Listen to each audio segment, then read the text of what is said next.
Da-da-da-da-da-da. There you go. All right. I just want to say before we get started that this is the Come Up TV and that I feel very obliged to have a co-host who knows a lot more about the two people who are with us right now than me. So Catfish is going to be taking the lead on this one. What up? Thanks for joining us. I know a lot of people are psyched on this one. We have two of the Flatland world's greats, Mr. Alex Jumelin and Mr. Bonjour. Matthias Dandois. Bonjour. Merci. Welcome, boys. How you guys doing? Very good. Nice. Very You guys good. have one heck of a road trip going on. We caught you in the middle of, huh? What's going on right now? Yeah. Well, I just landed at Alex's house in New Orleans 15 days ago, 2 weeks ago. Mm-hmm. And then a week ago, we flew to Los Angeles just to enjoy the summer there. You guys Yeah. saw you at the One Love Jam in Exactly. Newport. Yeah. Was a good meeting with many riders last Saturday. How many people went out to that jam? It's like 100 maybe? Yeah, Maybe that was a a little bit more than that. Yeah. It was not only flatland. I mean, it was not only modern flatland. It was some old school rider. Yeah, and it was few street all day rider. long, so there was people coming and going all day. But I was really impressed. This was my second year going. They've been doing it for 4 years. Shout out to Darren Wright up in NorCal. This is the fourth year doing it, the One Love crew. And obviously it was awesome to have you guys out there. It's awesome for the Flatlanders here in the States to see you guys, even though you guys travel quite a bit. We don't get too much of you guys out here on the West Coast. When's the last time you guys were out here? 2 weeks ago. 2 weeks ago? I live in the US. That was like a year ago for me. I did Okay. that South trip, in the RV. Oh, that's right. Yeah, with touring Maxime. around Yeah, California. yeah. That was sick. We did a really cool movie about That came out really good. I don't know if you had a chance to see that, Sash. No. It's like a 45-minute movie. Yeah. It's actually really, really good. It's you, Maxime. Yeah, a couple of skaters and a girl, a snowboarding girl. And yeah, it was just, we tried to make something different, And I think it came out good. We got some movie premiere in theater in France. And yeah, we got a good response. He was on French, one of the most famous French TV. And yeah, it was sick. So you guys, we'll get into this as far as explaining Flatland to a lot of people, because a lot of people that are listening to this, they only know a little bit about Flatland. Present company included, yeah. Yeah, Adam included. And that's why I'm really excited to obviously have you guys, because you guys are two huge roles Thank in you. in shaping BMX Flatland over the course of the last 10 years or Thank so. you. But what is how are you guys perceived in France? Because I know Flatland in France is looked at a lot differently than it is here in the United States. It's not only in France. It's the biggest difference between all the countries in the world is in the U.S. The U.S. is really not the flatland country. Why do you think that is?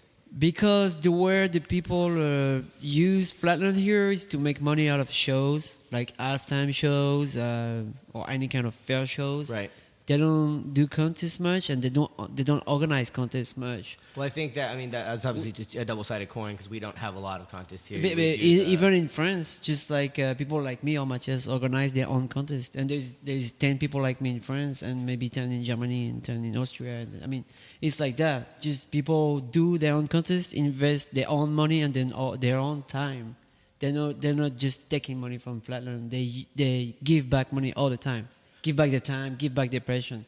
It's an exchange. In the U.S., the Flatlanders don't exchange nothing. But I think it's also a little bit different too in the States, because Flatland, France, it's a little bit more. Obviously, you're a much smaller country, so everything's a little bit more condensed. Like the Flatland scene in Paris, for example, you got tons of riders. Whereas in even something like L.A., everything's spread out so much. It is small pockets easier. of riders. It's easier to go to event, definitely, because if you live, I live in New Orleans, and when there is a contest in Chicago, I mean, I cannot drive there. I will, because I'm a fucking crazy driver.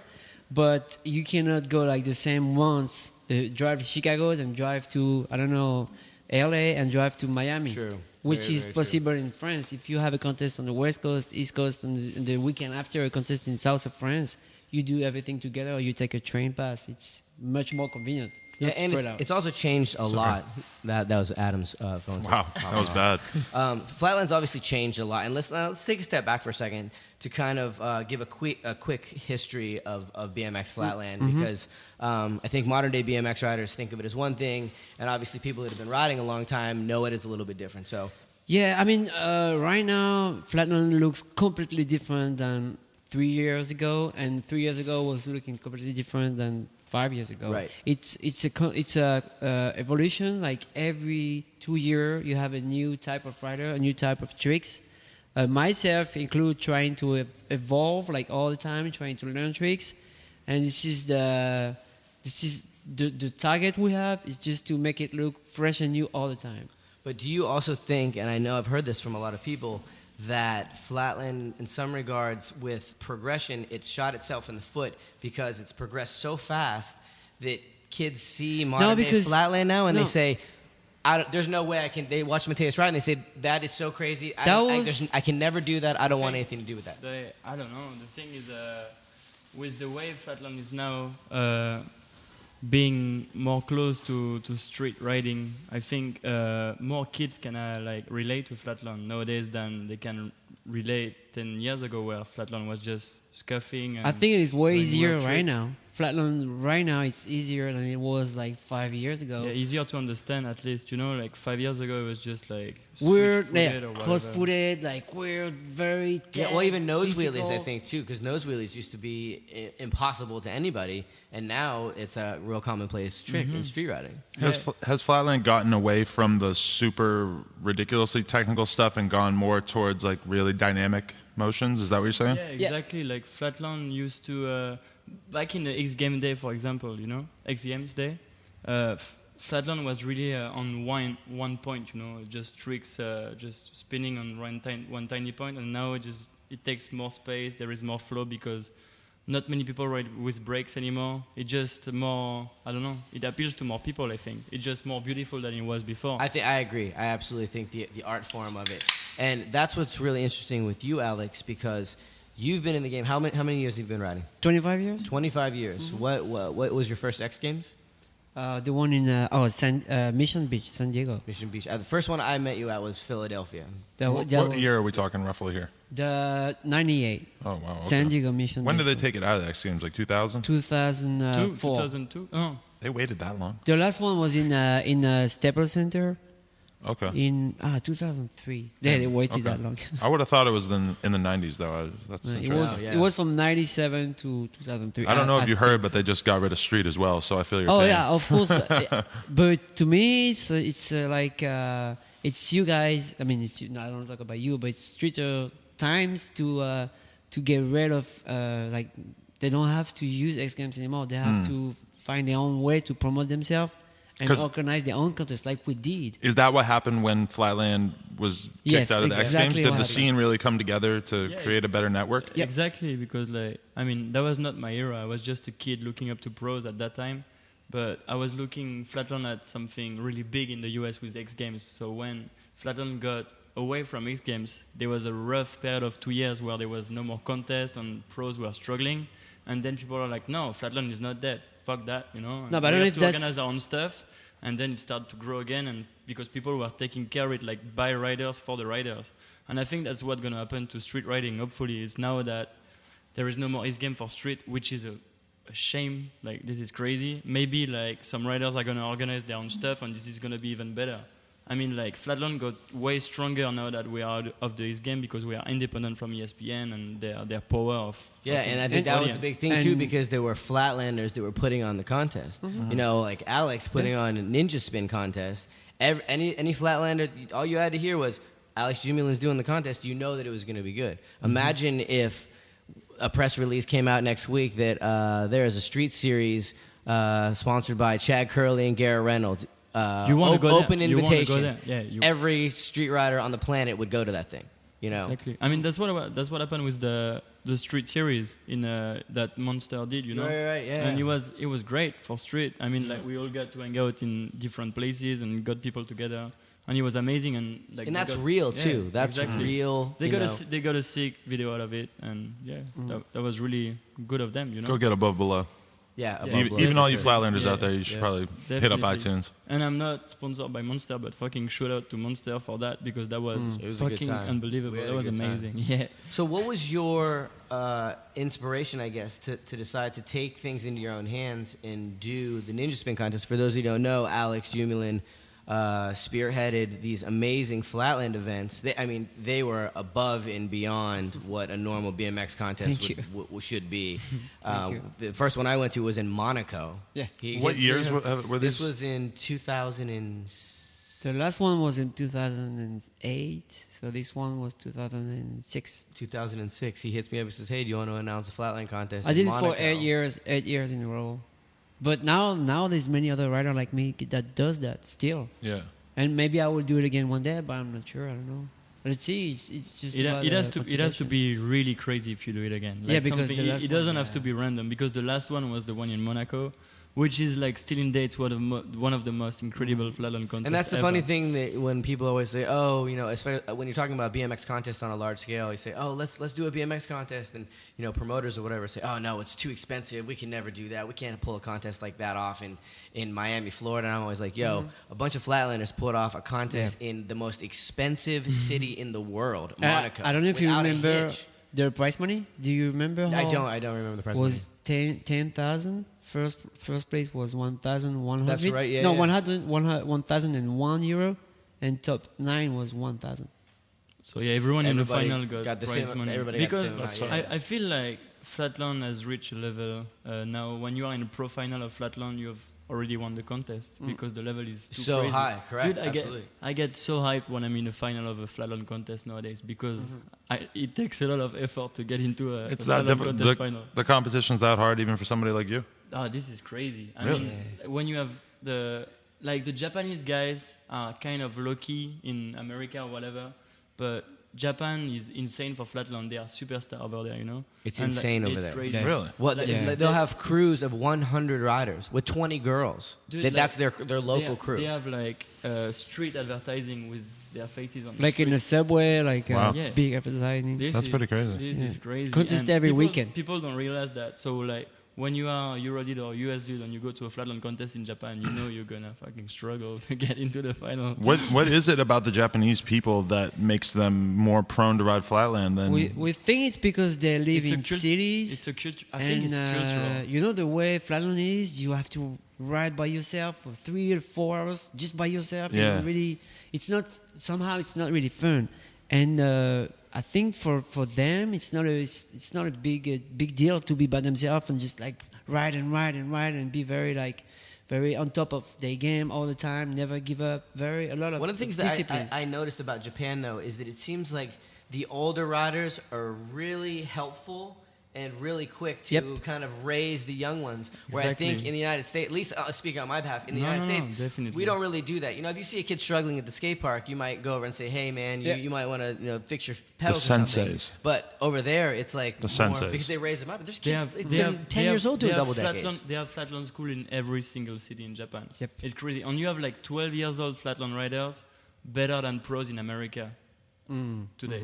Yeah, like, right now. I've seen Right now. I've seen a video like a couple of days ago of a Japanese kid. He was 12 years old. He was like almost better than I am, riding flatland. And I'm but like, what that's the fuck? new. That's like since 2 years. They Yeah. call that the super The kids. super kids. The super kids. They're It's like like a from class. 8 Oh, to okay, like yeah. 14 Okay. years old, and they are just they have super They power. ride 16 inch, 14 inch. Now, what was the scene like for you guys in Paris? Because it's changed a lot, and Oh, obviously yeah. for you.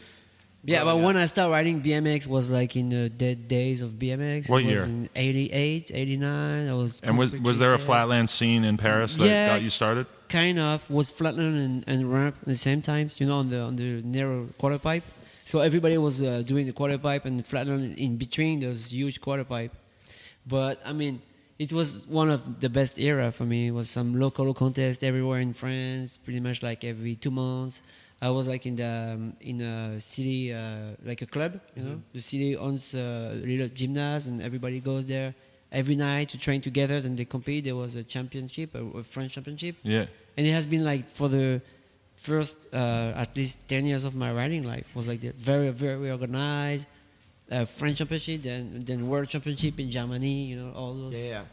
And then it became more freestyle because those championships fell out, so it disappeared. And then I turned into a pro international rider since '97, like the X Games, ESPN. I think that's when qualification That's when and all that. America first saw you. I'm trying to think of the first time I saw you. And And that's when it was big in the US. That's when flatland was huge in the US. So I was traveling all like back and forth every 2 weeks in the US, just flying. What flying. contest did you hit up? What was your favorite contest back then?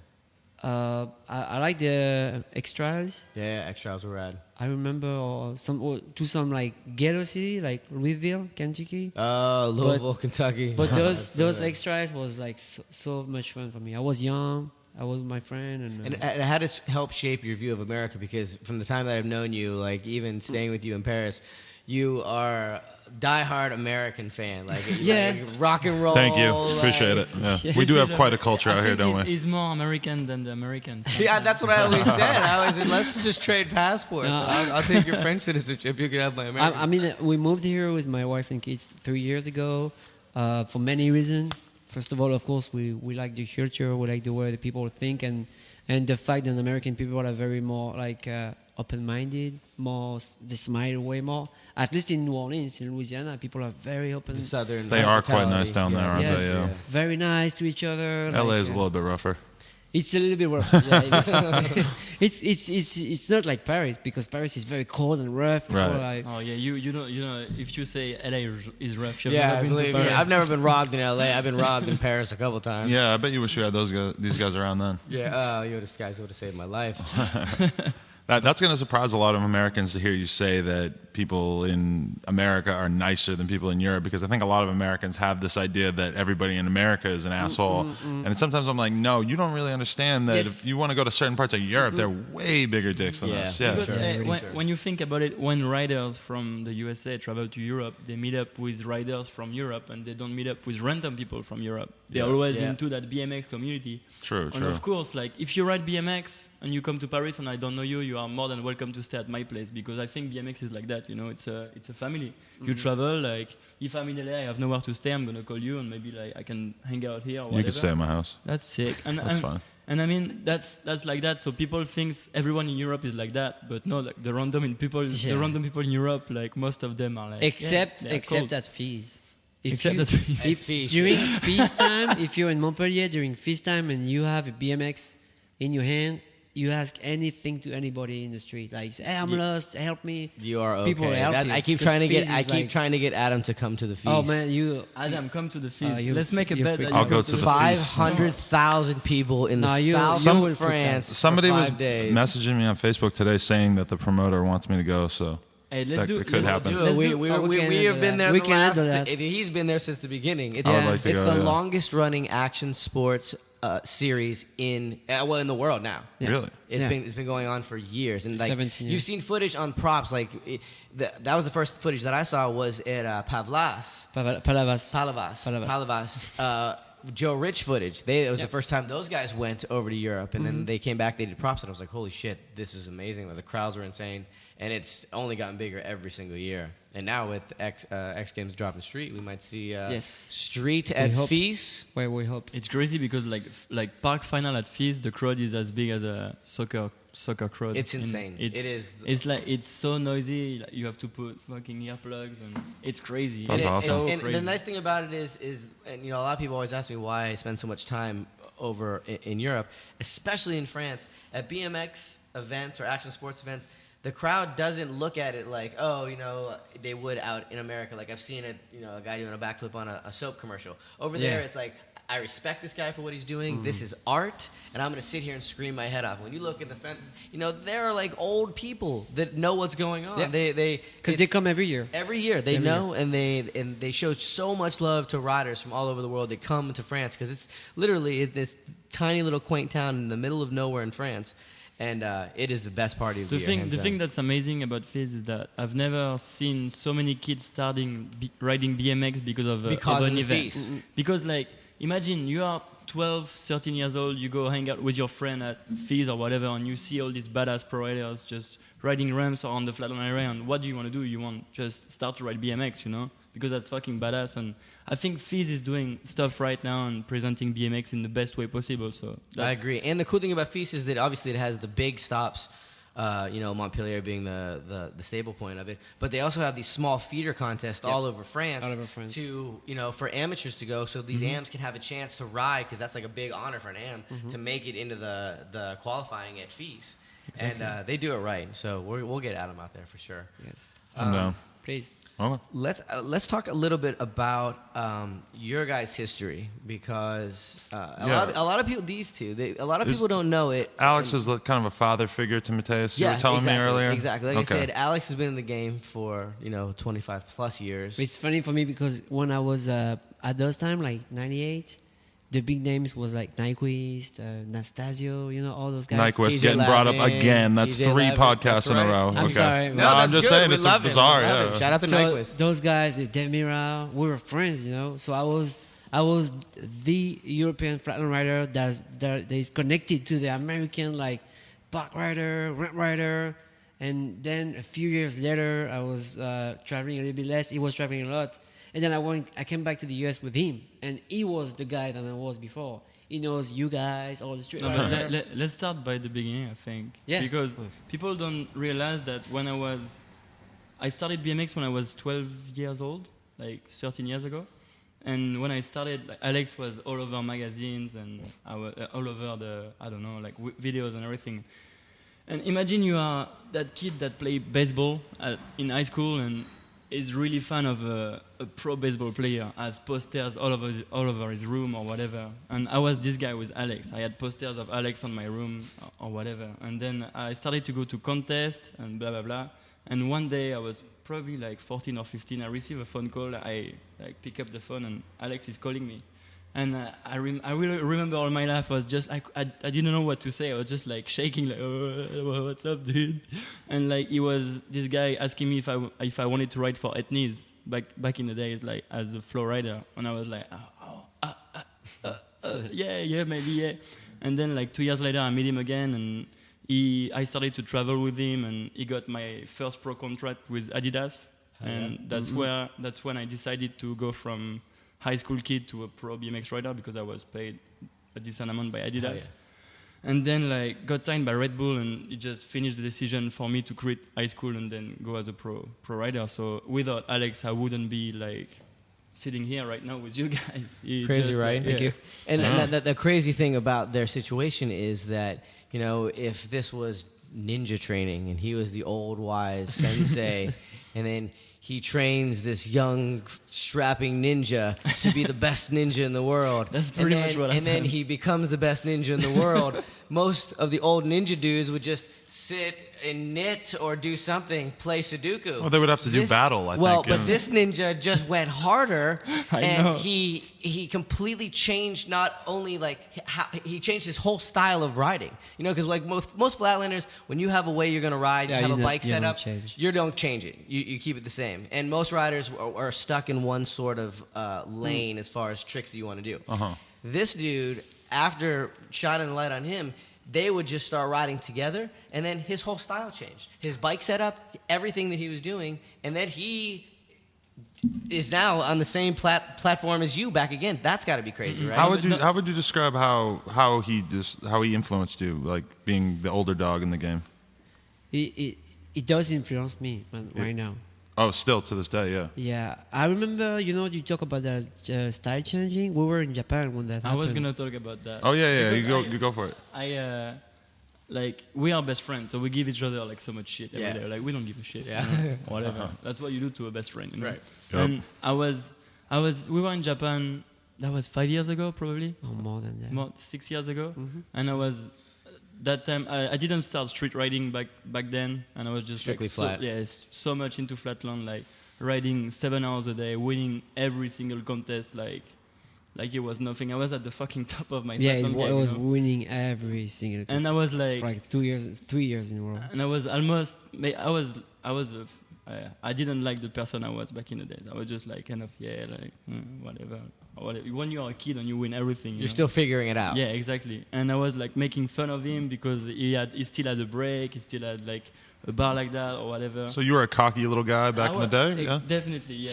Yeah, kind of. I mean, I was not taking it wrong. Not. I was like, he's a young guy. He's getting really good. He's getting famous. He's getting money. While I'm getting old, while I still have a narrow bar when he has a street bar, I still have a high seat when he has a low seat, I still have a brakes when he's brakeless. Yeah, and that night in Japan, I was like, dude, like, look at your bike. Like, it doesn't, like, what the fuck? As a joke, I'm not, like, seriously. Right. And he just realized that, fuck, yeah, like, I'm not doing stuff right, And from that day, like, he started to ride, and now he's better than me at riding bikes. So he just like changed his whole style, like one break less, learned so much crazy shit, and his riding is more amazing than ever. So I'm glad I gave him shit for that. Yeah, so he gave me a real motivation.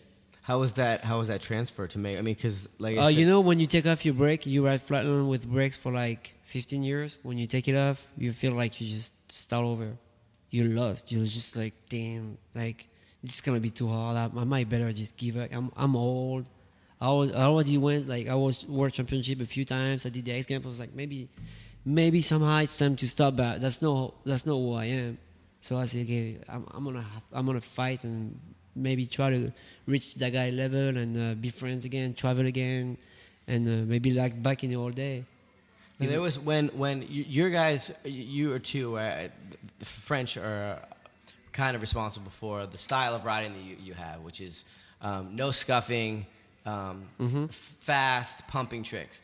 When your guys' style of riding first kind of took over, there was a lot of people in the flatland world that were anti. Yeah, pump, and I mean, there still is. Always. Yeah, Always. I mean, when you do something new and those people never try the tricks, first of all, you think it's easy.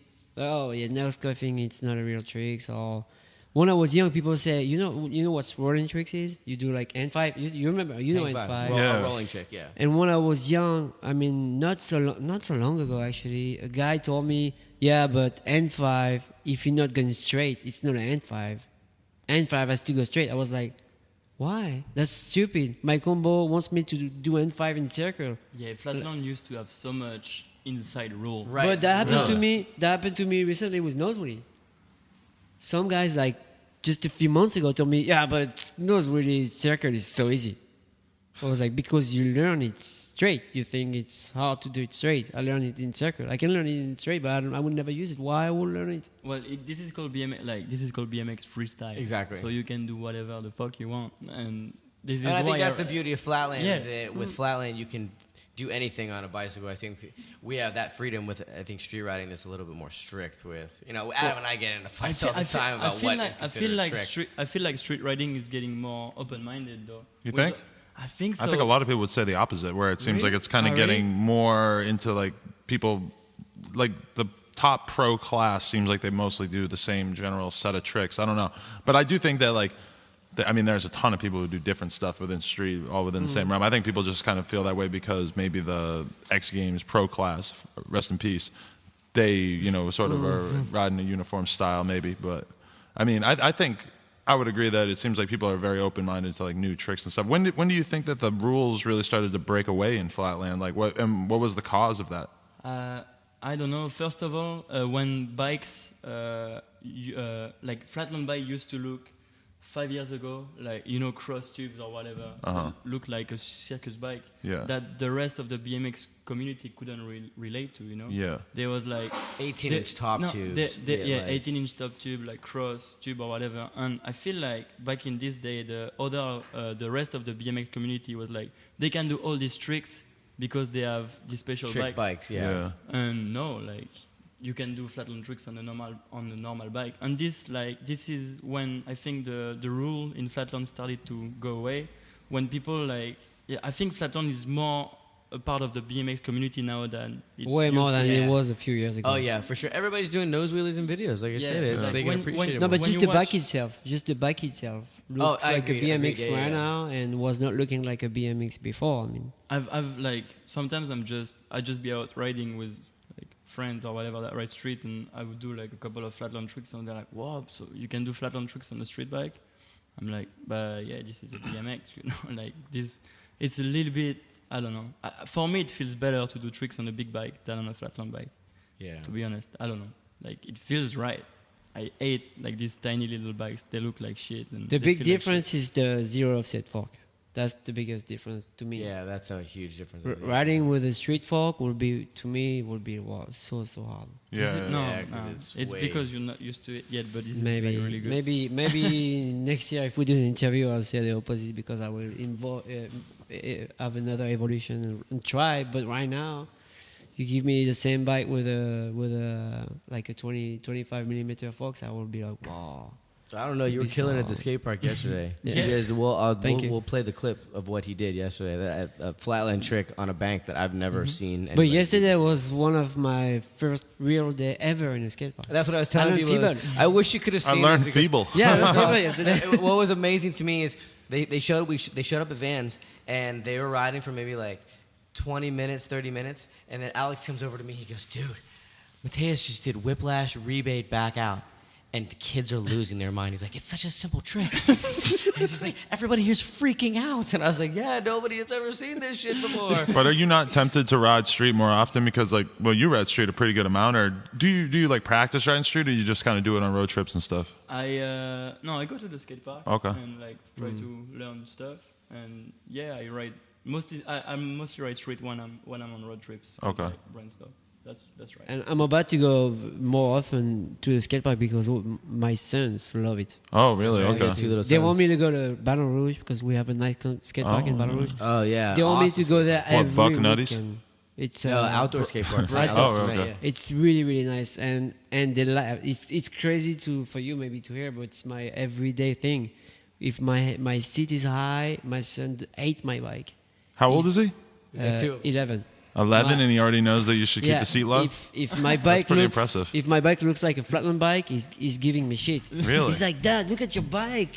It's a flatland bike." That's funny that you embarrassing you me. ride BMX, but he still kind of thinks you're lame. Like you still manage to find a way to think your dad is Yeah. lame no matter what. Yeah. That's So, beautiful. Yeah. So You're drinking more milk. You got all sick earlier today from drinking this milk. Maybe maybe that milk is like dead. or Champagne and milk. Hey, I have a question. What characteristics of a person becomes a flatlander? Like what That's a kind of great guy becomes a flatlander That's on a- average? That's a great to question. That's not a be great crazy, you have to have like be average between being a lonely guy, but only on your bike. Yeah. If the only thing you have in your life is flatland, you're gonna be like tons of names that I can give you that I will not give you. Those are crazy guys to me. There's probably a ton of crazy flatlanders that are Tons watching of- this, huh? That's what I say when I was on stage at Nora Cup. I say, I'm surprised I won the Nora Cup because I'm not one of those flatland weirdos. Yeah. Because I mean, they know the guy that hear that knows that they're weirdos. Do you guys get hated on because you seem like you're able to fit into mainstream society? You seem like you No. have sex lives and you go out at night and Maybe not, because when I met even some of those weirdos, I just try to be a flatland rider, and be helpful and open-minded, because that's my way of thinking in life. Be open-minded. Who the fuck is in front of you? Like any kind of guy, I will try to talk to him, even if like it's like a stupid guy that hates me, that hates my lifestyle. I will not try to convince him. I will just try to show him who I am for real. do you guys get hated on a lot in the flatland community? Not so much. Not so much? No, not so Is it not big enough that there is a lot of... I feel No. I feel like it's pretty a chill community. Yeah. It's pretty. It's You'll have your guys now and again that feel, because I think one of the big issues with Flatland is competition and judging, because Right. Yep. Flatland Yes. it's especially very, now that there is money involved. right, and Flatland competition is so much more different than say like a street contest, because it would be like having a street contest, but you've got 2002 Van Homan versus 2015 Chad Curley, because And, you've got 1000 Chase Oak. Flatlanders that have not. They've got amazing tricks, but they haven't really advanced. Their Right. tricks are super hard, but they've been doing them for 10 years. Yep. And then you've got new Yep. dudes that are pushing, and there's a chance they're not going to pull it, and their Exactly. trick might not be as hard, but they're pulling a crazy link and not touching and doing a perfect run. Right. Thus That's exactly making what it is. their run way more difficult, because this guy's been doing the same combo for 10 years. We've never seen this combo before. Right. So that's a huge thing, and it's one of those things that's hard to fix And that. and depends where you compete, the result is not the same. Really? If I compete in the US, You have to do a perfect run. to I win have a a contest. very low chance to be in the top 3. Really? The way I ride, original, risky, and all that. If I compete the same way in France, I have a very high chance to be in the top 3. Or in Europe, generally in Europe. US is very like, whatever you do, don't touch. If you want to do a run like you did 10 years ago, if you don't touch, you'll be on the podium. Really? That's it. That's good. Huh. Which is opposite to my way of thinking. Who are these judges? I mean, there's a lot of different judges in Flatland. Bobby Carter's a really good judge. Shout out to Bobby Carter. Bobby Carter, here's trivia for all you kids. Bobby Carter is the first BMX rider to put a BMX video on the internet. Really? The first one, Bobby Carter. What year are we talking? 94. Holy shit. 93, 94 is a long time ago. He lives in Hollywood. We'll get him on. He'd be a good one to talk to. All right, is it still a big deal to steal tricks in Flatland? Is there still a lot of ownership going on? That's a good question. Yeah, I'm one of the guys. This is really complicated. That's a really complicated question because street riding, a crook is a crook. I don't know. People are territorial about the spots, but not the trick itself. Exactly. Yeah. The thing is with Flatland, we're not territorial about the spot because it's a flat. There's no spot. Yeah. It's just the thing is with Flatland, there is millions of tricks still to learn. Yeah. So why would you buy another provider's trick? Yeah. You know. To make money in shows. Yeah, I know. But like that happen every day. This is too easy. You know, like I feel satisfied riding Flatland when I learn my own shit now, you know? Like, right. This is not cool to beat someone else's trick. And people generally agree with that in the Flatland community. It's just not really cool. There's not many people that invented tricks. But obviously you guys have fans who look up to you and they're trying to learn your tricks, but you're talking about the pro level. No, we're talking about the pro level. Yeah. When I was a kid, I learned all of Alex's tricks. Right, because that's how you learn. I encourage tricks. I encourage kids to learn my trick because this is how you learn. You're not going to be 12 years old and invent tricks. This is not possible. Just learn all the basics first. And this is another subject, but this is the problem with kids nowadays. They want to do the shiny stuff, you know, like the spinning, the jumps or whatever. No, learn all the basics before everything. You they want to learn the hop truck before they learn the bar spin. It happens in or the backflip. Backflip before the bar spin. Backflip before the bar spin. It happens in parks sometimes, you know, like kids can double flip, but they can't hop bar spin. Yeah. Hey, I have a question. How does the Flatland community stay connected on the internet? Like, what's the chosen hub? Like the Flat Matters. There's a couple of websites. Yeah, Flat Matters is global, the big one. Global Flat Matters, Facebook a lot. Is Twitter big? No, Facebook so more than Twitter. No. Instagram Is big. Yeah. We have but you see, I mean, I'm sorry. An example. I'm one of the, without being cocky, one of the best. Whatever, no rack up. And I have like only 10,000 followers on Instagram. Oh. If I'll be the same guy in the street, I'll have 200,000. Yeah. Just to give you numbers of people that really into Flatland. I have a lot of street followers now because maybe Matthias posts video of me because of that. But mostly Flatland riders, maybe 5,000 people on Instagram. The cool thing with the professional Flatland world is that we have a group message on Facebook where we exchange ideas like the 50 providers, like the best providers. When it comes to organizing the world circuit or like finding new ideas on how to judge this and that, we have this big group message where we exchange all together. And I don't think many people know that. Wow, so that's like the Illuminati of Flatland right there. Like, how do you choose how to let people in? It seems like that's a big. That's sometimes it's a big area to say like why this guy is here. Yeah, it seems like it would get complicated real quick. Yeah, I'm the guy that always add people into the group. Like, okay, let's add some more, but somehow it's a mistake because sometimes you have 15 people giving their own idea, and you're like, oh my god. No, most of the time it's productive, I think. Most of the time, but sometimes, of course, it's Where do you guys see BMX? Where do you guys see Flatland in 5 years? I think even more street than it is right now. It's gonna evolve into a lot more. I think more jumps. You see, like bar spin, for an example, for you guys, it's just like easy tricks, like everyday tricks like that. For us, it's kind of a big deal, and it's kind of like one of the cool things to do now. Flatland is going to be fakey bar spin. Yeah. And for you guys, Flatlanders just started bar spinning out of China. And for you, year and a half, 2 years. That's a good subject. Like when I'm with street riders and I would do like a whiplash back to wing 5, they would freak out. And this is pretty easy for me. Like they have no idea how hard a flatland combo is for me compared to that. And same with street. Like when they do a feeble opposite 360, I'm like, holy shit, I would never be able to do that. Yeah. But they are like stuff that are much more harder, you know, I don't know, like bar manual bar or stuff like that.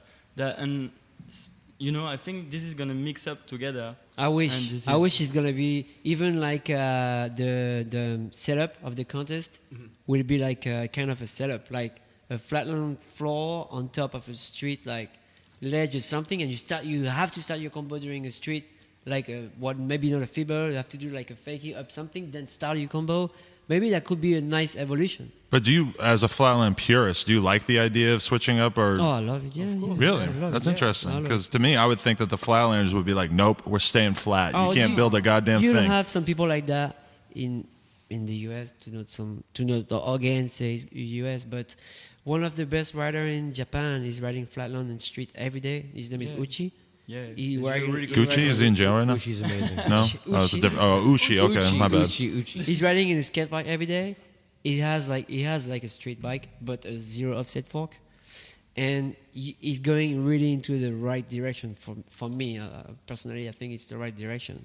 I mean, if you were to see what they were doing yesterday at the skate park, both of them, it's at the skate park I ride every Wednesday. It's insane. Especially that kind of skate like park. Matthias said, it's like there's still so many things you can do on a bicycle. Of course. That yeah, it's endless. The thing, like, there would be a good example is the spot where I ride in Paris, like, you know, the La Bastille, the square. There is a couple of bench and a tree stair set and a big flatland platform. And a lot of BMX riders in Paris would just meet up there, street riders, bike riders, like flatland riders, and everyone rides the flat surface. And I think street riders don't realize that full cab on the floor, it's called flatland. Yeah. It's not called anything else than that's flatland. You know? That's true. So like when you learn, I don't know, nose wheelie on the floor, like whiplash on the floor, to put them on the curb, you are riding flatland. I'm But sorry, you my see- friend, but you're riding flatland. True. And this is like, sometimes street riders are afraid to say, yeah, I'm riding flatland. But you are riding flatland, you are riding on the flat floor. Yeah, so, that's what it is. That's what it is. But you see, yesterday I talked to Devon Smiley, Yeah. that I never met before, and after like a few minutes, I want to exchange something, and I told him, "Why don't you try the fakie?" I'm doing like a fakie. You do boomerang, so you touch nothing but pedal to pedal, going fakie. I told him, "Do that. Like you go do something like a big hop 180 on the top of the ramp. You do the 180." You'll be fakey, then you can do a drop something that I would never do because I'm not a street rider. So I was trying to exchange, and he told me, "Oh, that's the future. I want to know that's the future." And That's what Devin Smiley said. I think he's kind of right in this future of flatland. There is a lot of street, and this future of street is a lot of flatland. I agree. Not the scuffing flatland, not the tech boring Right. cross foot, weird whatever, but something very more flow, like easy to watch, easy to understand. Yeah, this could be like another aspect of BMX. I think there will still be pure street riding, doing a big fibble down like a down ledge, on pure flatland riding, doing cross-footed switch stuff. And this would be just another aspect of BMX, people like mixing it up. And that's what I love doing right now, you know, just going on the flatland floor and do street rigs, or going on a street spot and try to put my flatland skills in it. And I think that's the most interesting part of BMX now, but that's just for me, you know. People are doing But see, I whatever they think want. when you dropped that video, that opened a lot of people's eyes. Not only up to what was possible, but holy shit, like this is something that I can probably do. Because if you think about it logically, feeble to manual, once you're in that manual, You can- the flatland yeah. doors just blew right open, and you Of can course, do anything. yeah, exactly. It's just hard that's for what us, and especially for Matthias, is to find the right timing, because when he was riding at the Van skate park, he's doing a tricks, but the evolution of your back wheel is going you on the side, but to the side comes like a ledge, so he has to find the right timing to go like a street flatland combo, goes to the ledge, and be able to be like precise on where you're gonna land. Right. Yeah, This is where flatland is getting hard to do it in the street environment. It's getting more tech, but maybe with a lot of practicing in some skate park, we will be able to do some. He will be able to do something I think even more crazy. when we are talking about that, I think we can talk about Stevie, or like when he dropped his flatland edit, everyone freaked out in the flatland community, because if he did the thing he did in this edit in a flatland contest today, What thing? he would, like, you know, the 360 hop whip manual 180. Oh, okay, stuff yeah. like that. Just He the would- Instagram clips. Yeah. Like I think he did even a whole flatland edit one day, like in. Yeah. I Did he? think he did. Oh, Yeah. my bad, I don't know. And if he did this trick on the flatland contest, he would have made the final Easily. And- But maybe not, because it depends where On you're the gonna be. judges. Yeah. Who's gonna be the judges? Because you'll have some purists. They're gonna be like, I don't. That's not flatland. He's a street rider. In their head, they're gonna be like, no, they will not want it to accept that flatland take this way. But- so they will be like, no, this is not even a 50. We score from 50 to 100. Yeah. And some judges will be like, no, this is not even a 50, because this is not. How would you feel if you guys were riding a flatland contest and Stevie showed up and he did a 3-whip to manual 180 and he won? Because to me, for you, I don't know. Like I would be looking at it like that's bullshit. Like No, I would be so We'll be- stoked. Really? I would be so stoked. I don't know if to he just- would win. I We could would definitely be see him stoked. making it into the finals. And in a lot of flatland contests, they have it's a head-to-head format. Battle. Okay. Yep, You, like you go battle. for a minute, and then Stevie goes for a minute, and you could maybe pull a combo, put your foot down once. Stevie does that line and doesn't put his foot down, and he would win. You know what? I would be But- the happiest man if he wins the contest. I would be the one on the side, like eating popcorn, watching the show. See, that's why I love him too. Because you're very positive. You're more positive than I might be in that But situation. also something to talk about this is that Matthias is one of he is the first flatlander to enter a major street True. contest. Yep. And I think that was huge. I think when I even announced you, I said something like, "I've been waiting for this moment for 17 years." Or What something. drives you to do something like that, to go out and ride completely different than everybody else in a street contest? Because I don't know, I don't want to ride any different than every street rider. It's just I can't do the street tricks they do, so I'm just riding the way I want. The thing is, people ask me like, why do you start riding street? Like you think flatland is not cool enough, or you think like you want a street credibility or whatever. I'm like, no man, I won every single contest possible in the flatland thing like 5 years ago, and after that I got bored. I was like, fuck, like there is not more I can invent or I can do, and my mind was locked. I was going crazy, and then I started to ride street and started to get motivated again to go out and learn new tricks, and I was like, whoa, there's still so much to learn. Like my career is not over. Fuck no. And then I started to ride a lot of street, and nowadays I ride like more flatland.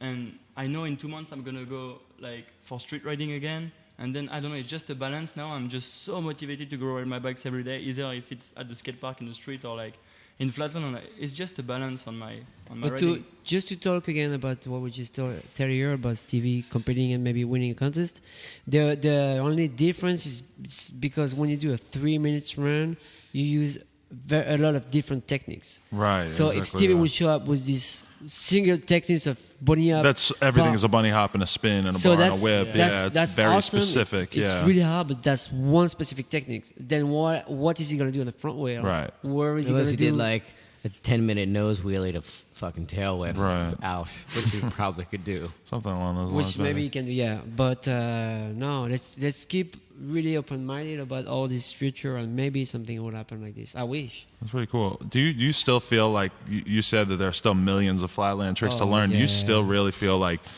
it's like, do you have a million tricks in your head that if you could ride for another 20 years, you would learn them all? Right now, at least 10, yeah. Yeah. Yeah, right now. You It learned just still 2 feels brand that new tricks open, huh? yesterday at At the least skate 10, at least 10 banger. Then it's my dream to do it. Maybe I will maybe never even do it, but I'll try. I don't know. On a regular basis, I think I learn like 5 to 10 new tricks a year that's never been Yeah. done before, you know. And it's the same for every pro flatlander. If you want to keep up on a pro level, you have to come up with your own tricks at the competition.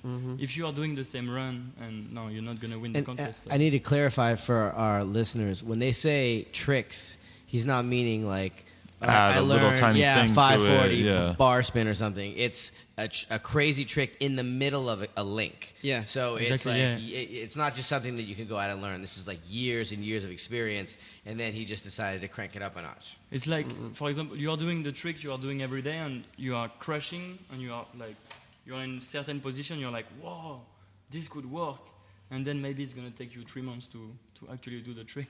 And this is what is so interesting and so like mind eating about flatland. It's just that you progress a little bit every day, and this is so amazing.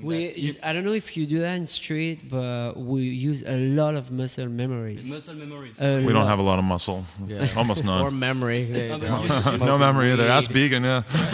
But you know what muscle memory is? Yeah, It's yeah, just yeah. Oh, that absolutely. It's You try tricks Yeah, all day. right. It's like you'd say I would never do it, and you get like, let's say 50% to do it on Monday, and you try for 3 hours, and you stay in this 50%. On Tuesday you're like 85%, and Wednesday you'll do it. You're slowly building up that knowledge inside. Yeah. That's And I feel like when you sleep, you're building. Talk about the mic. But It's like when you sleep, you're building this memory. It's That's like I would be struggling on Monday to do that certain trick, and like why? And then on Tuesday I would show up, and after 5 minutes I would do it. And I'd be like, whoa, this is crazy. Like What drives you? Music. are you crazy? No, yeah, I guess I'm a bit crazy, but I don't care. It's cool to be crazy. Yeah. What drives me, I don't know. I just love to learn new stuff every day. It not only BMX. If I can meet new people, if I can discover a new country, if I have this new song, if I have this new trick, I'm gonna be stoked. I hate being the same person than I was the day before. I just want to experience new stuff, and it could be bad stuff, it could be new stuff. As long as it's new, it's fucking amazing. That's a good attitude right there. Yeah, that's really good. That's You've been in the game even a little bit longer. What still keeps you motivated? Music a lot. Yeah. Music. What? It just. Oh, we gotta talk about music. What we Yeah, talking yeah. about? Oh, yeah, yeah. Let's talk about I listen to Booba. Yeah. What's up with your Can we rapper talk connects? We about watched some of the videos Booba? earlier.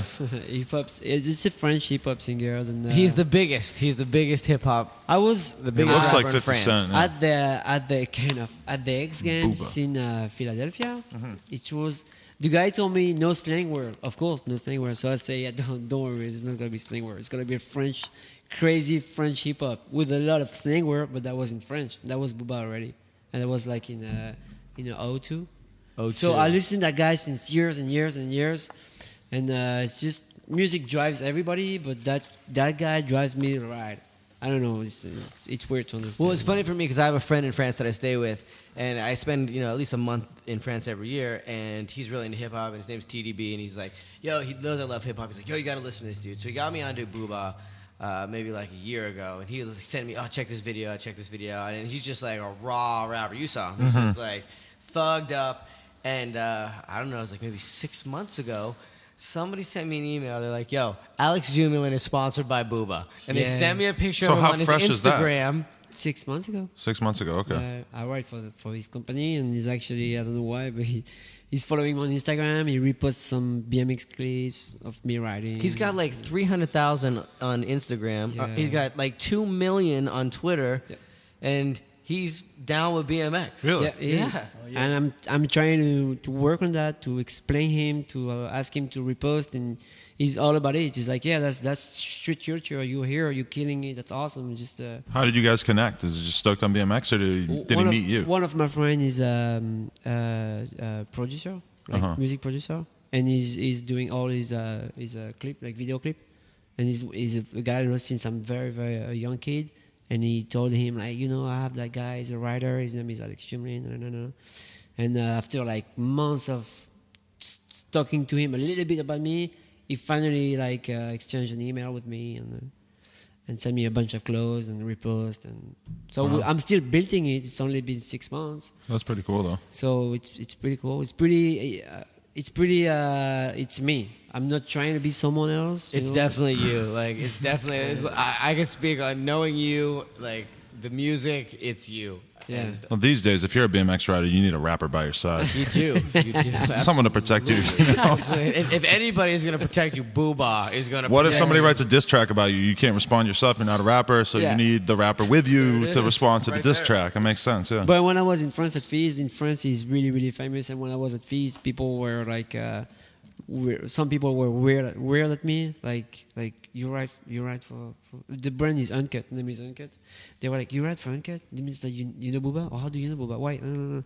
So every time I was like, no, I don't know him or whatever. Don't. Because it's really big time in France. But you deny knowing him just because. After the guys is talking to me, like, and then he's gonna be asking me his number for sure. Right. So It's one of these I'd things. rather Okay. just leave and be like, no, I don't know him. Don't worry. It's just receive a box at my house. That's it. People come in here and ask what's up with Xavier, and I'm just like, what do you mean? And they're like, he hasn't texted me back in 10 days. I'm like, leave me out of this. I don't know. Yeah.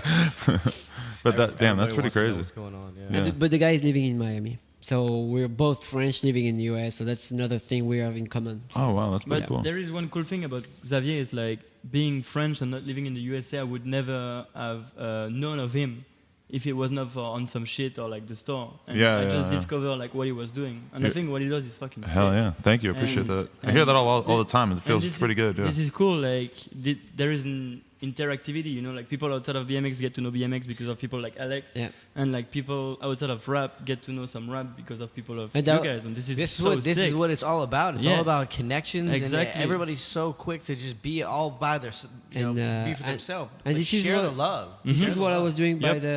the Ninja Spin Time when I was organizing the contest. It was just about like spreading the word to everybody what BMX is, how good it could be, and that's what I'm trying to do right now, riding BMX in the US, like motivating the people that ride in the US, ride for Booba, posting. It's all about sharing it. 'Cause Exactly. Like I'm- if you can share it, if you can share BMX like any which way, that's good. I mean, I was not gonna talk about that. I thought that was lame to talk about that, but there is a TV show in France now that's gonna start. Just to show you how big is BMX in France. About BMX in general or about Yeah. you? About like Listen yeah, that. like the This- sort of so one of the major TV channel in France contacted me like 6 months ago to be a celebrity judge for that new like France Got Talent thing. Okay. But France Got Talent only for Street culture. street culture, urban sport. Okay. And they did this TV show, and basically the TV set is a huge skate park. This is one of the Fise skate park. And you should see that. It's insane. It's insane. And so basically, it's gonna start next month for like 9 weeks consecutive. It's prime. And you're one of the judges? I'm Yep. one So of you're like Mariah Carey. Yeah, but kind of, yes, That's it's pretty exactly cool. what it Kind is. of. Yeah. But well, Wow. not to say that I was not gonna trying to promote myself. No, just no, to no. say that there's gonna be a BMX rider, a skateboarder, a rollerblader, then some dude that raps, some dude that dance, and all fucking amazing people. Gonna Every be featured street like aspect. every street aspect of Okay. street or whatever. Rollerblading. It's gonna be featured on French TV on prime time during 9 weeks consecutive. And yeah, like the BMX rider went pretty far in the competition, and imagine how big the exposure is for like. And one of people the in- judges is a famous singer. One of the judges is some other like famous people like mainstream sports, and you have a BMX rider. That's awesome, yeah. So is in awesome. I don't France, know. it's really like BMX is big. I know I'm gonna get a lot of shit for that in France because that's not really corporate. But Yeah. the way I saw it was like, if I'm not doing it, someone else is from the riding industry is gonna do it. I think I have a rock Yeah, climber you're on the- there or you're the something, best yeah. person. Yeah, Probably so could've I was done it. like, Yeah, for fuck, sure. I might as well do it. And Yeah. fuck it, if people are mad at me for doing that, I'm sorry. I was just trying to do good, you know. Well, We- you're a great spokesman for BMX. Yeah. You walk us through a little bit about your hustle, because you're pretty much the face of modern day professional BMX flatland. You're world champion. You travel a ton. You do shows. Walk us through the point to you getting here. And obviously we heard about him hooking you up, but I think it'd be good to hear from your perspective as far as like, how did you obtain these sponsors and how did you actually get to where you're at right now? That's a good question. I don't know. First of all, I think in flatland you cannot get into a professional living if you are not good at the competition aspect. You Yep. cannot film a flatland edit and be famous for filming a flatland edit Right. because it's gonna be on the flat floor, and this is not like the most interesting stuff in the world. So you have to like prove yourself in competition before you make a name for yourself in BMX flatland. So that's what I did for 10 years. I was going to all the competition and trying to do as good as I can. That's less my thing at the moment. I'm just trying to film more because I race street. But well, I did all this competition, and then I got signed by Red Bull. Yeah, how did which that is happen? Which is He was young and winning all the Yeah. contests. I like when I was 18. Red Bull came in France because it was forbidden in France before because Yeah. of what. They just started. And they just basically called me and they say, hey, welcome to the team. And I was like, wow, this is insane. And that was right when I finished high school, and I was gonna go to college. And like when I got signed by Red Bull, I just told my parents, all right, that's it. That's the game changer now. That's the game changer. I'm gonna be a professional rider, and my parents are fucking amazing, and they let me do what I do. And so I got signed by Red Bull, and then I was going to this contest, and I got contacted by an agent like 4 or 5 years ago, and this changed my life because now Agents make all the difference in the world. He just takes care of my business. I just have to focus on bike riding and nothing else than bike riding. I'm really bad at the commercial money stuff, Yeah. talk with brand or whatever. he's the one doing it, and he does a great job doing it. Like I have great sponsors. I'm doing good in BMX because all I have to do is focus on bike riding, and I'm just so. If it wasn't for my agent, it wouldn't be the same at all. That's for awesome. Sure. Shout out to your agent. What's his name? Guillaume Valado. He's Guillaume amazing. Balado. Hey, do you consider it kind of like we were sort of talking about this with Nigel, but do you consider it kind of your duty to spread Flatland, like to show the world Flatland or even just BMX in general? Of course, because I have this media coverage all the time. You know, I have this exposure, so of course I'm gonna have to spread the Flatland world, because to me Flatland is the most amazing thing in the world. As I was telling, you can progress every day, and my life is about progression. And yeah, I want as much people to get involved in Flatland, because this is amazing, you know. And this is something really, this is healthy, you know. You don't have to drive 4 hours to go to the skate park. You can just do it in front of the street and still progress, because you don't need anything. And this is fucking amazing. Who's the greatest flatlander of all time? This is a good question. Catfish. Catfish? No. No. No, like... No. Like there is different That's why I like that. Alex is one of them. Kevin Johnson is one of them. Chess There's Green no is one one of guy, them. yeah. There is not one guy, you know. Like there is a couple of guys for sure. Bob Harrow is the if we start by the beginning, Bob Harrow is the greatest flatlander of all time, you know. All right, another brain buster. What's the hardest flatland trick ever? Wow. I'm working on it. No, for real, I'm working on it. I don't know if it's possible. The thing is, like when you ride flatland, you're gonna be talented at one certain thing, like one certain type of trick. Yep. I don't know if it's the same at street riding. You're gonna be good at spinning, or you're gonna be good at. It's like A lot of people, yeah. Someone's gonna be good at doing bar, and someone's gonna be good Mm-hmm. at doing 360. It's pretty much. I mean, it's maybe not that simple, but that's what we No, do. yeah. Yeah. I'm really good on the front wheel. I'm not that good on the back wheel. That's Yeah, what that's it is. something else. A lot of guys that don't ride flat don't know that most flatlanders are either a front wheel guy or a back wheel guy. And is it like 50-50 or is it 80? Matthias is 50-50. Yeah, That's Matthias also is why 50-50. he's such a good contest rider. It's like being a top or a bottom, huh? Exactly. Really? Exactly. Adam But- is a bottom. Right, yeah, of course. But so tell me, like, what's so cool about the front wheel or what kind of guy becomes a back wheel guy? Tall guy like him. Yeah, you have to be a bit taller to ride on the back wheel, Oh, okay. since like you have the top tube or whatever. I Be feel able to like stand so your yeah, balls are sitting on the top tube. Okay. a lot of there's still like a lot of tricks. There is more tricks to learn on the back wheel than to learn on the front wheel, to me. Right. Because like when you ride on the back wheel, you can do like the manual to whip out, or manual to bar out, and manual to like whatever out. And this is a big difference to me, because when you're on the front wheel, it's just like you are more locked. Well, I don't think so, because I'm a front wheel rider. I think there's way more things to do on the front wheel. How much of an emphasis is there on But wait, stock? Oh, okay. Just to tell you, the hardest tricks for me is the one I'm doing right now. What is it? The 360, 720 nose wheelie, whatever. You know when you do nose wheelie? Yeah, yesterday at the skate park, he did a 540 nose wheelie out of a bank, on the flat, 540 nose wheelie, and he started the spin back in, and then he put his foot in the Vader position and just held it there, spun a 360, put the foot in a foot jam position, kicked backwards.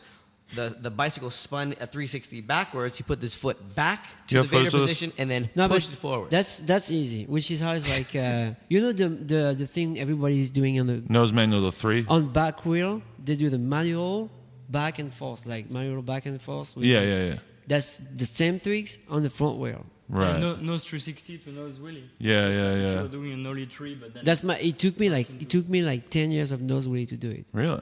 and I cannot really do like every try. Maybe every What, day. nose wheelie 3 and then keep nose manualing and then do Yes. another 3? Yes. Yeah, honestly, me and Stevie were talking about that a while ago because he kind of was messing around and sort of got into It took me 10 years. So 5 years ago, I was already trying, Damn, that's serious. and I'm finally doing it since like a month and a half. Wow. It's in the last video. I mean, yeah. Hey, so how much of an emphasis is there on style and speed in terms of Very important. flatland? Because, sometimes you see guys do stuff where they're creeping along and sometimes you see dudes going super fast, and I feel like that would probably be judged, significantly. Show rider goes fast and spinning, and contest rider don't really focus on that. Focus on doing all kind of different techniques. It's really easy to stay in a spinning position in flatland. People go crazy when there is a dude spinning really fast. Like, Like what? But this is the easiest way to ride flat. Just like to do a spinning. So that it's easier to do that than to just go in a straight line, or more of a straight line doing it. What's hard is just like doing switch with your foot. Like just jumping from one position to the other. Okay. This is hard because this is like you changing the balance point all the time. With spinning trick, like once you are locked in the spinning, you just wait. This is pretty easy. You do one or 10 spin, it's exactly the same trick. Oh, okay. The only difference is more you spin, the more people are like, yeah, you're killing it. And you're like, okay, I'm on a way to kill it more. You're killing it. That's pretty funny. That's like the same reason why, like, if there's ever a backflip in a video that's on the come up YouTube, the thumbnail's the backflip. Yeah. Like, pretty much. But it's got to be something really crazy. Which if is it's not. opposite than you post, like last year, you posted a video of a guy that was doing a nose wheelie, jumped to a little sidewalk, a very long nose wheelie. A guy from here, a local guy from here. Yeah. Caleb, yeah. And that's different because that's the more you go, the harder it is. Yeah, it's so hard. Spinning tricks, you don't need a strength. You just go there, you wait on the back wheel, on the front wheel. The only thing is that you're gonna get dizzy at some point. Yeah, you'll get at some point. That's one good thing to talk about for the street guy, because every time I ride flatland, people are like, aren't you dizzy? Yeah, they ask us all the time. The thing is, you get used to that.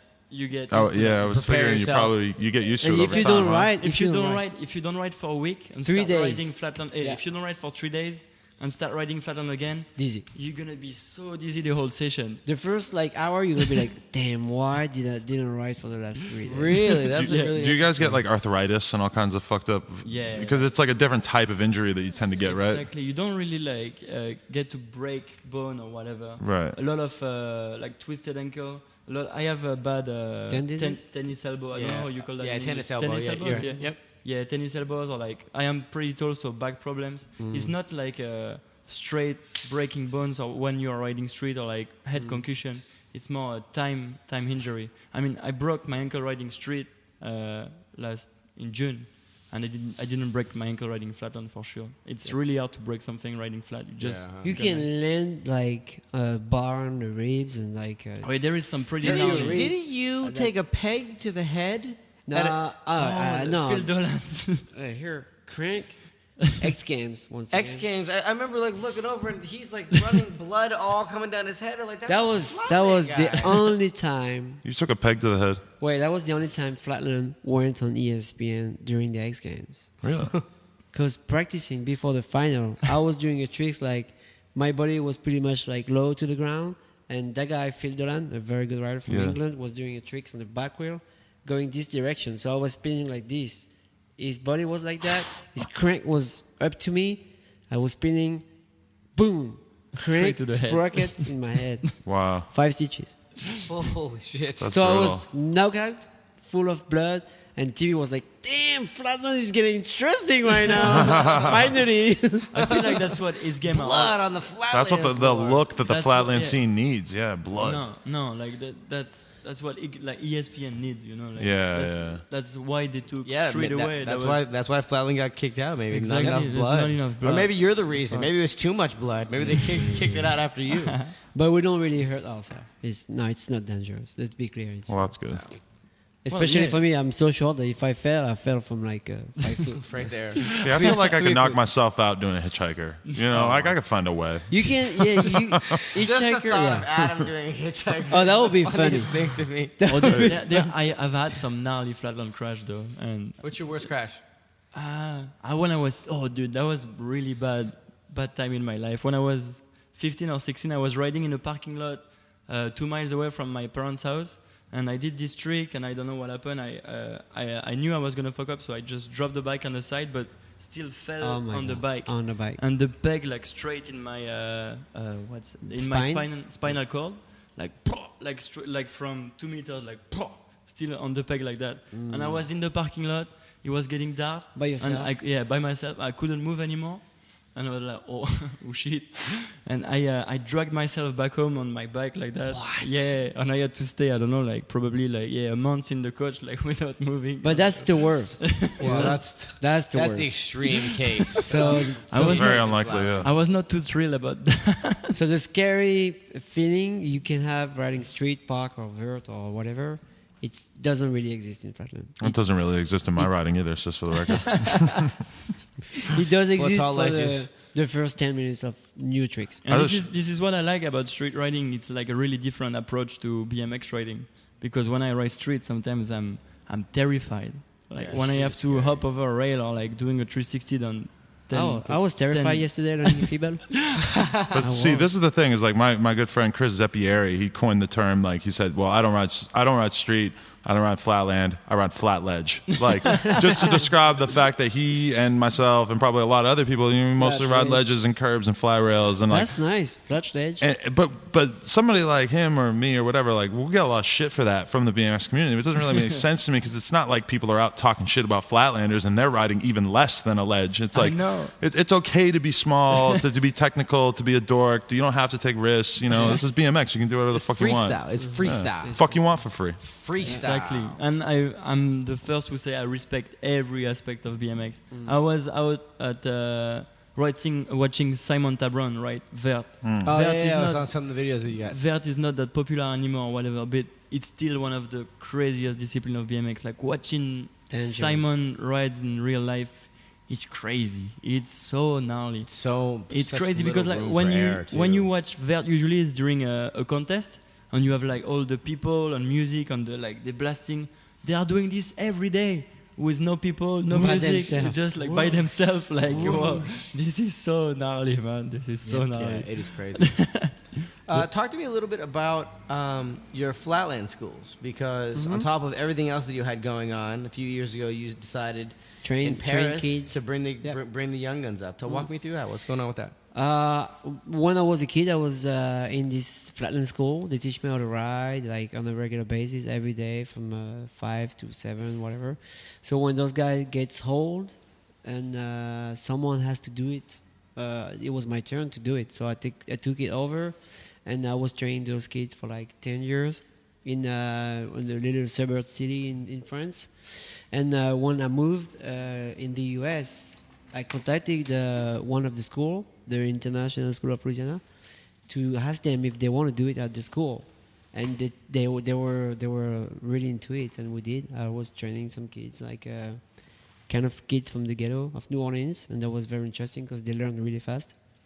And it's one of the things I think we have to do as a rider, just pass it to some younger guy, young generation, to show them that flatland is not that hard. Because I think, especially with flatland, it's one of those things where if you have somebody showing you Yeah, what to if- do, if no one it shows you, makes it's it so hard. much easier than trying Yep. to watch it and Yep. trying It's to crazy. to I- replicate it in a parking lot. That's true. I was really lucky to have a flatland school where I grew up in my suburb.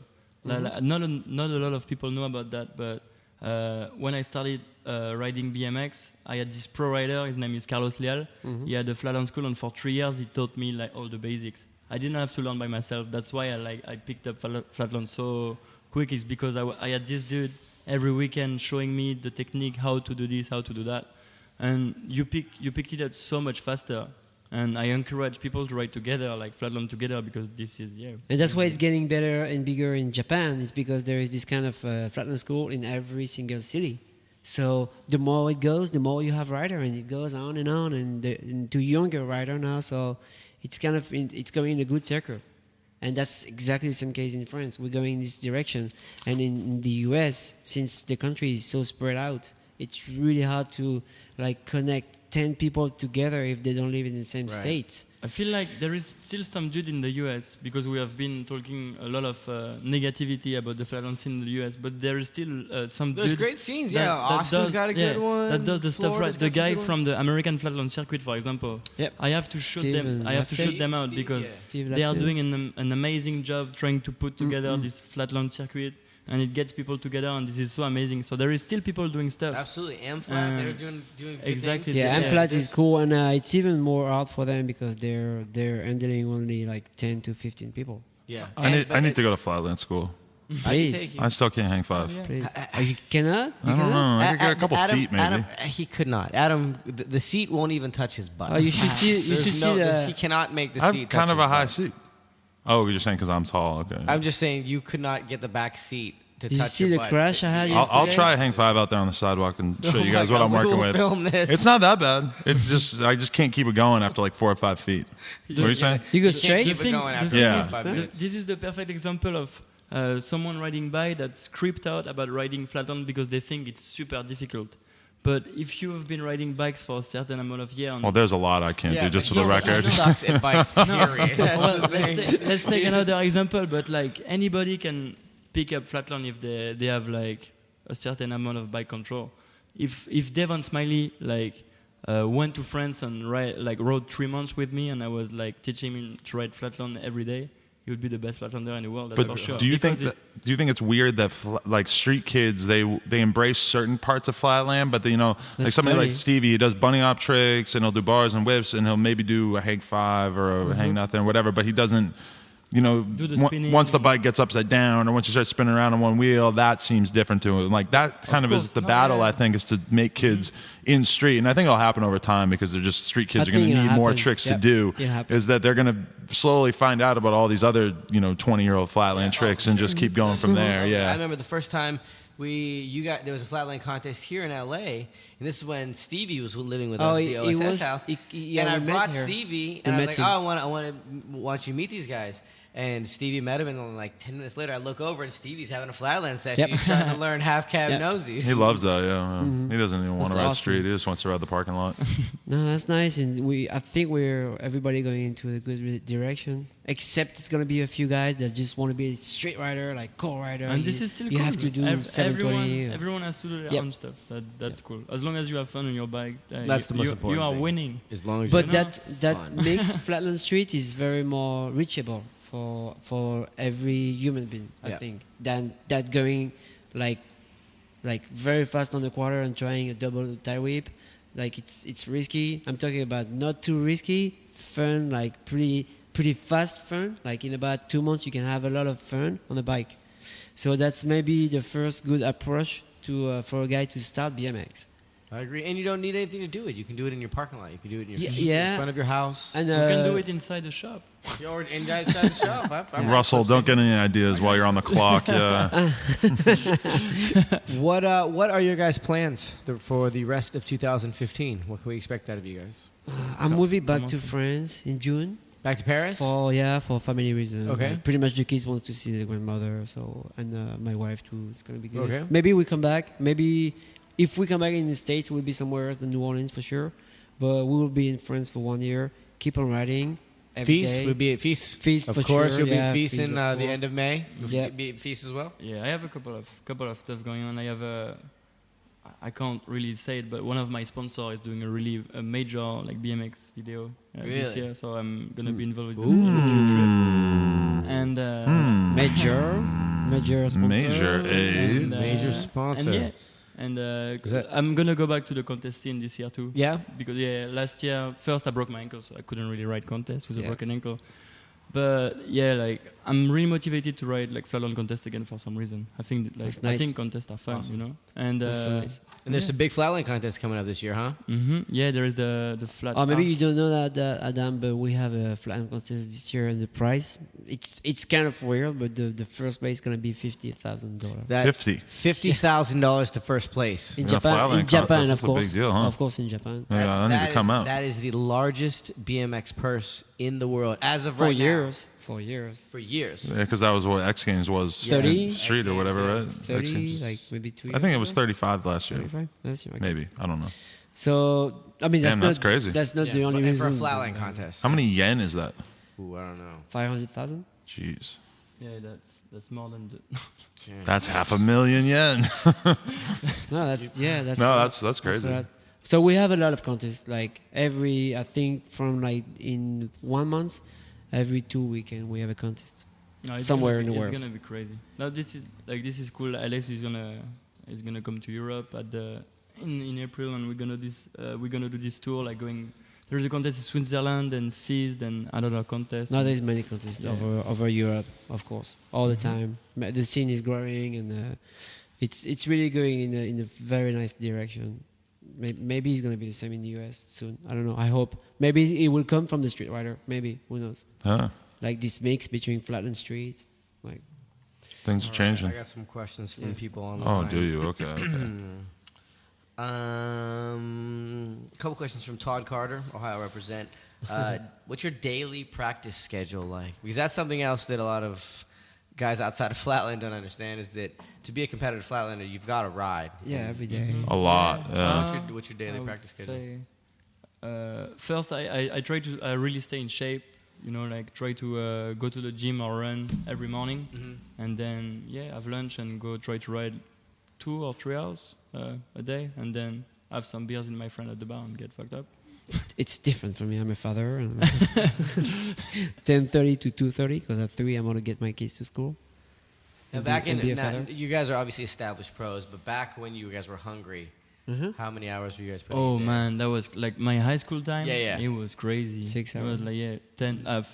I used to go in the morning from my parents' house with a cereal bowl, and just at the flatland pot for 10 hours. I was 10 hours. Yeah, I don't With know. the milk in the cereal bowl the whole time. Dude, Adam's concerned That's about this. disgusting. Can easily go 10 bad, yeah. hours. That's disgusting. I was such a geek when I was in high school, dude. But you have to be a geek in order to get that initial skill set, right? I don't know. Yeah. I was like, to be honest, especially back in the day. and Yeah. not a lot of people know about that, but I was insane. All I could think of was BMX. I was doing pretty good at school because I didn't want my parents to get in trouble with me and say, you have to work more for school. No, I'm gonna be good at school, so I'm gonna have more time to ride BMX, you know.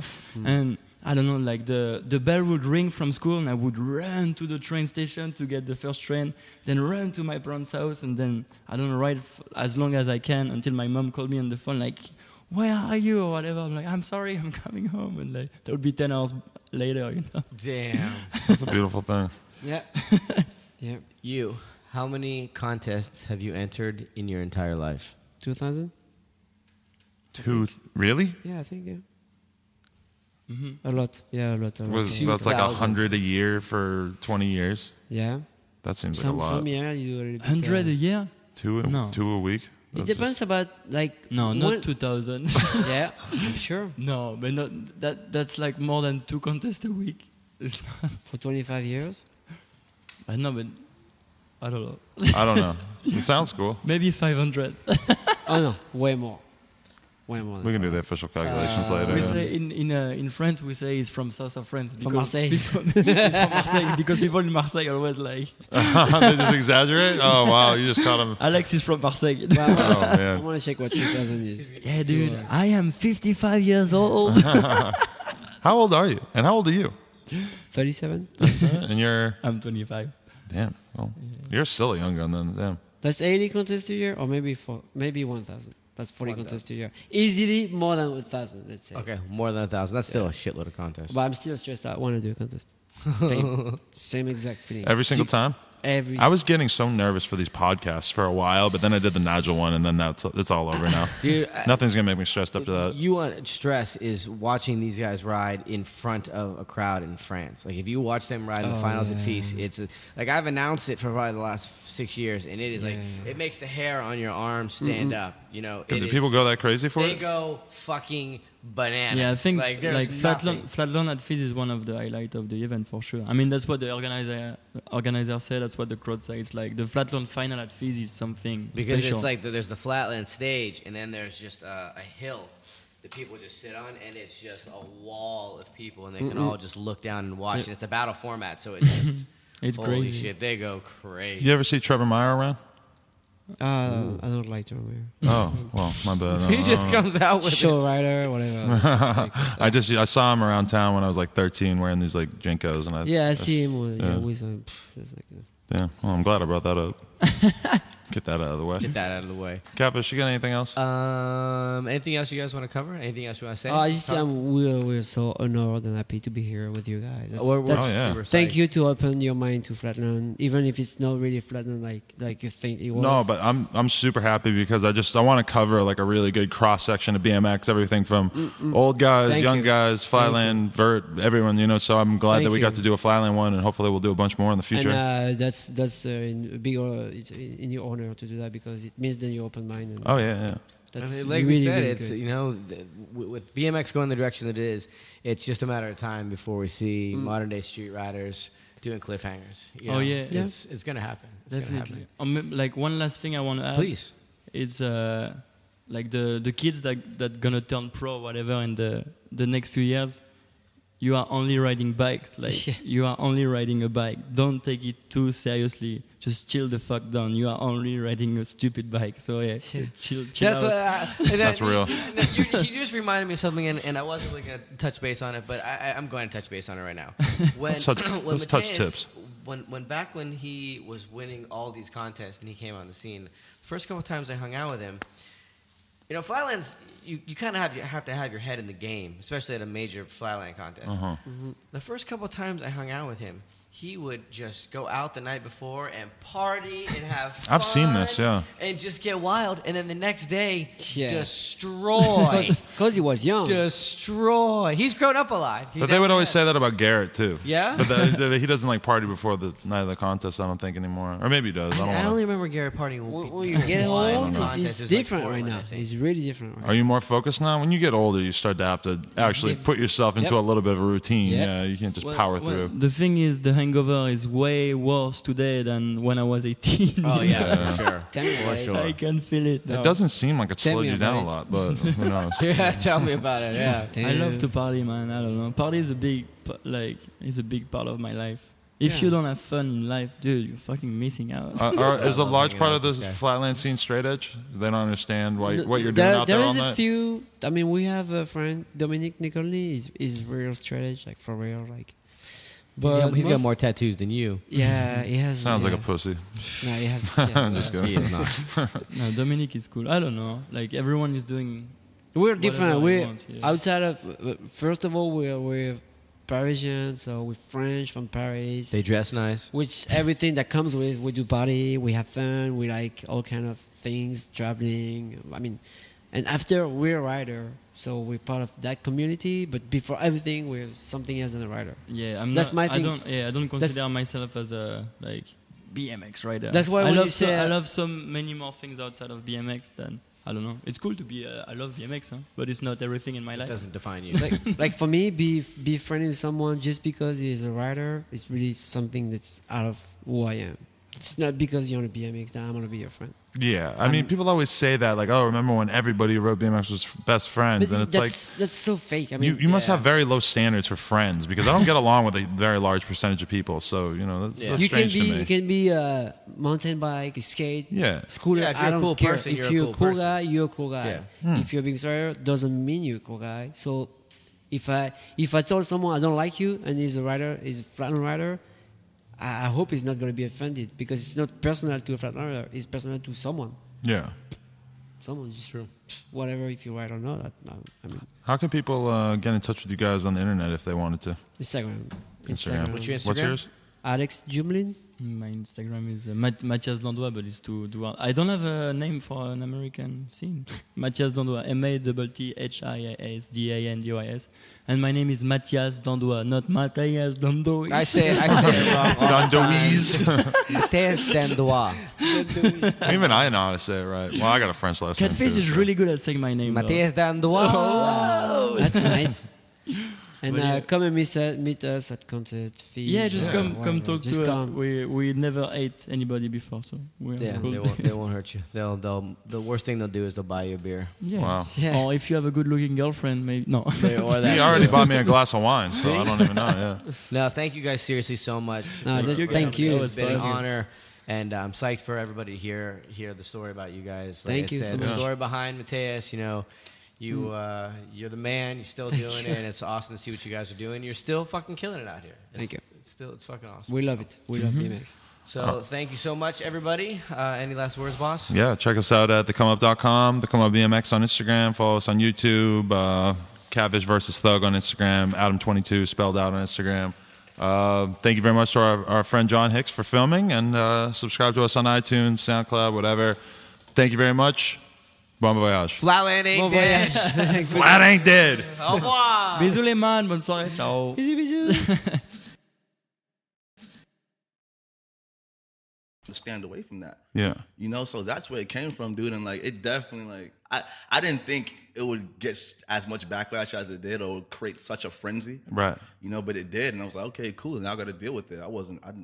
No regrets at all. But then that's the weird thing too, is that we were talking about this earlier, is that when people start misconstruing what you say or taking some shit and thinking you're talking shit about Joe Rich or whatever, it's like, how do you respond? Because if you can't, you really can't. Like, because what do you do? Like, if you put up an Instagram about this thing that someone said, then you're putting their opinion on level with yours, and you don't want to write a fucking thing on your Twitter, like, you know, because people.